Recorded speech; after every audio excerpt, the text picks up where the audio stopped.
Comme ça. Hop, c'est en haut, c'est en bas. Hop, voilà, suis bien. J'ai Hop, envie de en haut. dormir, alors. Ouais, je sais, dors profondément, complètement. En regardant bien ton équilibre, tu gardes bien les yeux fermés. Tu vas sentir que ta tête, elle penche toute seule de plus en plus vers l'avant maintenant. Et plus elle penche, et plus tu t'endors profondément. Vous l'avez peut-être déjà croisé dans les rues de Toulouse, Sylvain est hypnotiseur de rue. Il propose des expériences gratuites aux passants. Je vais compter de 1 jusqu'à 3. 3, tu vas rouvrir les yeux. Tu seras persuadé de t'appeler Bernard. 1, 2, 3, hop, ouvre les yeux. Ça va. C'est comment ton prénom? Bernard. Bernard comment?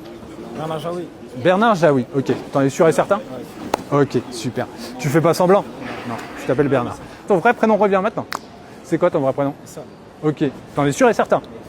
Dans la rue, Sylvain fait du spectacle, mais c'est aussi un moyen pour lui de se faire connaître, puisqu'il a son propre cabinet d'hypnose à Toulouse pour des prises en charge plus sérieuses. Il y a des trucs qui sont assez reconnus quand même, qui marchent bien avec l'hypnose, c'est les phobies, l'anxiété, les douleurs.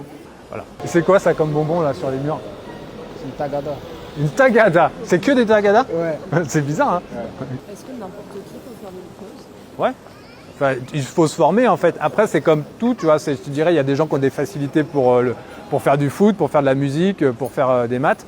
Des gens, ils vont peut-être avoir plus la tchatch ou plus un aspect un peu hypnotique. Mais ça s'apprend, voilà. Il y a des écoles. Je pense qu'il faut essayer et tu vois, tu dis, ouais, tiens, ça me parle bien ce truc. Et après, il y a vraiment des formes d'hypnose qui vont être plus adaptées. Il y a des gens qui vont plutôt aller dans le spirituel, des gens qui vont plutôt aller dans l'hypnose de spectacle, qui sont vraiment plutôt opposés.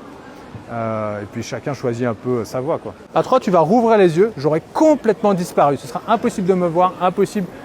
Tu pourras voir tout le reste autour, mais moi je serai devenu complètement invisible. 1, 2, 3. Là, toi, on le fait de manière fun, mais il faut être aussi assez à l'aise. D'un côté, il faut être sûr que ça marche, puisqu'on a parlé des attentes, donc il faut que la personne soit convaincue que ça va marcher. Et de l'autre côté, toi, il faut que tu sois OK avec le fait que ça ne marche pas. Parce que des fois, la réalité, c'est que ça ne marche pas. Donc si tu n'es pas à l'aise avec ça, tu vas te stresser, tu vas te mettre la pression. Et si tu es à l'aise avec ça, tu vas être un meilleur hypno. La dépêche. Et plus cette information, elle passe bien.